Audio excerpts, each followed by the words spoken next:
बिस्मिल्लाहिर्रहमानिर्रहीम। तो दोस्तों, एक्सेल में अगर आपको सेल्स टारगेट अचीवमेंट की रिकॉर्ड की कैलकुलेशन करनी है एक्सेल के अंदर, जिसके अंदर आपके सेल्समैन की जो है वो वीकली टारगेट, उनका कमीशन और उनका टोटल अमाउंट और उनकी जो सैलरी इंक्रीज़ है वो कैसे कैलकुलेट कर सकते हैं। तो यहाँ पर एक शॉर्ट टर्म डाटा जो है मैंने क्रिएट करके रखा हुआ। अब ये किस तरीके से होगा एक्सेल के अंदर, इसको हम जो है वो नेक्स्ट शीट के ऊपर जाकर क्रिएट करेंगे। पहला काम हमने यहाँ पर क्या काम करना है कि जिसके अंदर आप अपने जो है वो सेल्समैन के जो है वो नेम लिखेंगे और आपके सेल्समैन उनके उनके नाम, और फिर आप यहाँ पर ऐड करेंगे अपने सेल्समैन की जो सैलरी होगी वो ऐड करेंगे। इसके बाद हम यहाँ पर जो है वो वीक वाइज जो है वो अपना टारगेट को रखते हैं। तो वीक वाइज रखना चाहते हैं या अगर आपको डे वाइज रखना है तो वो as per requirement your company. तो यहाँ पर अब हम तो है फ़िलहाल वीक के हिसाब से चल रहे हैं, तो मैं यहाँ पर 4 वीक्स के अंदर इस तरह से मैं जो है वो इनके टारगेट अचीव करवा लेता हूँ। तो लास्ट हमारे पास आ जाएगा वीक 4।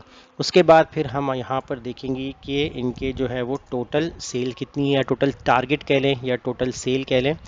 फिर इसके बाद नेक्स्ट जो हमारे पास आता है, इसके अंदर हम जो है वो इनका कमीशन ऐड करेंगे। तो कमीशन इनके पास आ जाएगा और फिर हम देखेंगे यहाँ पर जो इनका टोटल सेल अमाउंट कह लें या टोटल अमाउंट कह लें वो कितना बन रहा है। और उसके बाद जो है फिर नेक्स्ट हमारे पास आ जाएगी यहाँ पर सैलरी इंक्रीज़। तो ये हमारे पास कुछ रिकॉर्ड है जो कि हम यहाँ पर इनको सेट कर लेते हैं और डबल क्लिक करते हैं तो अकॉर्डिंग टू ये हेडिंग के हिसाब से सेट हो जाएगा। आप जितने एरियाज़ पे काम करना है उतना एरिया को फ़िलहाल आप यहाँ पर सिलेक्ट करें और हाईलाइट भी कर दें साथ साथ फॉर्मेटिंग को। और कोई भी फॉर्मेट कलर यहाँ पर सेलेक्ट करना हो तो मोर कलर फिल्स में जाकर भी आप जो है कलर चॉइस सेलेक्ट कर सकते हैं और इसको हम देंगे यहाँ पर वाइट कलर। अब देखें यहाँ पर हमारे पास जो फर्स्ट सेल्समैन है, हम उसका जो है यहाँ पर नेम एंटर करते हैं कि फ़हद जो है आपके पास सेल्समैन है, इसकी जो सैलरी है वो कितनी है। ठीक है, अब हम यहाँ पर let suppose salary amount enter करते हैं 25,000। ठीक है, इसको जो हम स्टैंडर्ड वैल्यू में चेंज कर देंगे। अब वीक 1 का टारगेट क्या है? अब वीक 1 का टारगेट लेट सपोज कुछ भी हो सकता है, पॉइंट्स कह लें या टारगेट कह लें। अब देखिए अभी मैं फ़िलहाल यहाँ पर ना वैल्यूज़ को ऐड कर रहा हूँ अपने हिसाब से। जैसे मैंने लिख दिया 550, 420, इसके बाद हमें लिख दिया 300। ये हमारे पास जो है वो वीक के टारगेट आ रहा है। अब यहाँ आपको देखना है कि इनका टोटल क्या है। टोटल निकालने के लिए आप इक्वल लगाएंगे और सम का फॉर्मूला अप्लाई करेंगे और ये जो आपके पास तमाम वीक्स के जो टारगेट हैं इनको सेलेक्ट करेंगे, ब्रैकेट क्लोज करके आपको एंटर करना है। तो यहाँ आपके पास जो है वो टोटल निकल आएगा कि वीक वाइज टोटल जो है वो इनके पॉइंट्स कह लें या इनके टोटल टारगेट अचीव कितना हुआ है वो यहाँ पर निकल के आ चुके हैं। अब इसके बाद हम देखेंगे यहाँ पर जो हमने निकालना है कमीशन। अच्छा, अब देखिए कमीशन आप जो है वो किस बेस पे निकालेंगे, परसेंटेज के हिसाब से। तो हम क्या करते हैं, यहाँ पर एक टेबल क्रिएट करेंगे जिसके अंदर हमारे पास कमीशन वाइज जो है रिकॉर्ड ऐड होगा। तो यहाँ पर हमने एक जो है बना दिया टारगेट, तो एक हमारे पास कॉलम आ जाएगा यहाँ पर टारगेट और दूसरा हमारे पास यहाँ पर आ जाएगा कमीशन। अब ये दोनों हमने क्या करने हैं इनको अभी मैं आपको बता देता हूँ। अब जैसे देखें टारगेट हमने जो रखा है यहाँ पर, लेट सपोज हमने टारगेट कर दिया 1000 तक का एक टारगेट रखा हुआ है। अब इसको हम करते हैं एंटर। अब कमीशन कितना है, तो कमीशन हम यहाँ पर अप्लाई कर देते हैं 20% या 25%। ठीक है, ये हमने ऐड कर दिया 25%। अब देखिए ये चीज़ें क्या है कि अगर आपका जो टारगेट है वो 1000 से अगर इंक्रीज़ होता है तो आपको आपके टारगेट के अचीव के अकॉर्डिंग जो है आपको 25% जो है वो कमीशन दिया जाएगा। अगर आपका टारगेट लेट सपोज यहाँ पर कितना है 1200 है तो आपको 25% का कमीशन मिल रहा है। अगर हम यहाँ पर फॉर एग्जांपल टारगेट को गिरा देते हैं 1000 से कम, तो इसका मतलब आपको कोई भी कमीशन नहीं मिल रहा। तो आपको टारगेट अचीव करना ज़रूरी है। तो कमीशन आपको अप्लाई करना है तो इक्वल लगाएं, यहाँ पर इफ़ का फॉर्मूला अप्लाई करें।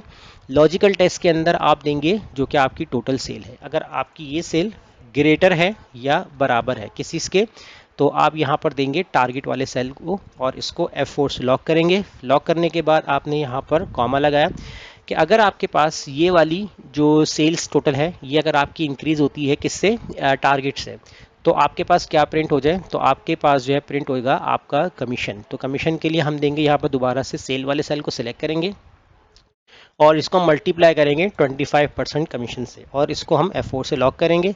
F4 से लॉक करने के बाद इसको F4 से लॉक करें। उसके बाद आप यहाँ पर जो है वो कॉमा लगा लें और फॉल्स के लिए आपको 0 लगाना है और ब्रैकेट क्लोज कर देना है। उसके बाद आप कर देंगे एंटर। तो देखिए यहाँ पर आपका कमीशन जो बन रहा है 1217 के हिसाब से जो 25 बन रहा है वो इतना कमीशन बन रहा है। अब आपका जो टोटल अमाउंट है वो कितना बन रहा है उसके लिए आप क्या करेंगे, यहाँ पर इक्वल लगाएंगे। जो आपकी कमीशन है इसके अंदर आपका जो है वो आपकी टोटल सेल जो है वो आपकी ऐड होगी। तो ये आपके पास टोटल अमाउंट आ रहा है। अब सैलरी जो है वो आपकी कितनी इंक्रीज़ हो रही है, तो उसके लिए आपको क्या करना है, आप यहाँ पर इक्वल लगाएंगे। इक्वल लगाने के बाद जो है यहाँ पर सबसे पहले जो आपने सेलेक्ट करना है वो है आपका जो आपकी सैलरी है, आपने इसको सेलेक्ट करना है और इसमें आप प्लस करवाएंगे जो कि आपका कमीशन है। तो कमीशन जो होगा वो आपका यहाँ पर ऐड हो जाएगा। अच्छा, यहाँ पर जो है आपके पास इसमें हम देखें तो कमीशन जो आपके पास आ रहा है इसमें आपको ऐड करवा लेते हैं।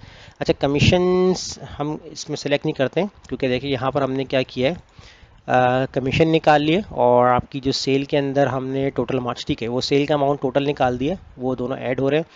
तो सैलरी के लिए इसके लिए हम यहाँ पर सिलेक्ट करेंगे आपकी सैलरी और प्लस कर देंगे जो कि आपका कमीशन होगा और हम कर देंगे एंटर। तो ये आपकी सैलरी के अंदर जो आपका कमीशन होगा वो ऐड हो जाएगा। तो इसी तरह अगर आप यहाँ पर अपनी जो है वो नेक्स्ट एंट्री करते हैं, जैसे हमने यहाँ पर नेक्स्ट एंट्री की है और यहाँ पर हमने जो कि सैलरी अमाउंट है वो हमने लिख दिया यहाँ पर 40,000 और सेल्स हम यहाँ पर लिखते हैं जैसे कि हमने कर दिया 200, 350 और यहाँ पर हमने कहा 550 एंड 600। उसके बाद यहाँ पर फार्मूला है, इस फार्मूले को ड्रैग करेंगे, यहाँ पर इस फार्मूले को भी ड्रैग करेंगे और इन दोनों फार्मूले को भी हम यहाँ से पकड़कर इनको भी हम ड्रैग कर लेते हैं। तो देखिए यहाँ पर आपके पास क्या आंसर आ रहा है कि टोटल कमीशन 425 बन रहा है और टोटल जो सेल थी वो 1700 की तरफ जा रही है टोटल अमाउंट, और इनका जो भी सैलरी इंक्रीज कमीशन होगा वो इसके अंदर ऐड हो जाएगा। तो एक शॉर्ट टर्म जो है मैंने आपको एक सेल्स टारगेट जो है उसकी एक शीट मैंने आपको बना के दिखाई है, जैसे कि एक्सेल के अंदर किस तरीके से आप अपने जो है सेल्समैन की जो है वो एक अचीवमेंट रिकॉर्ड को कैलकुलेट कर सकते हैं, मैनेज कर सकते हैं। तो फिलहाल आप इस क्लास की आज प्रैक्टिस कीजिए और मुझे इजाज़त दीजिए। अल्लाह हाफिज़।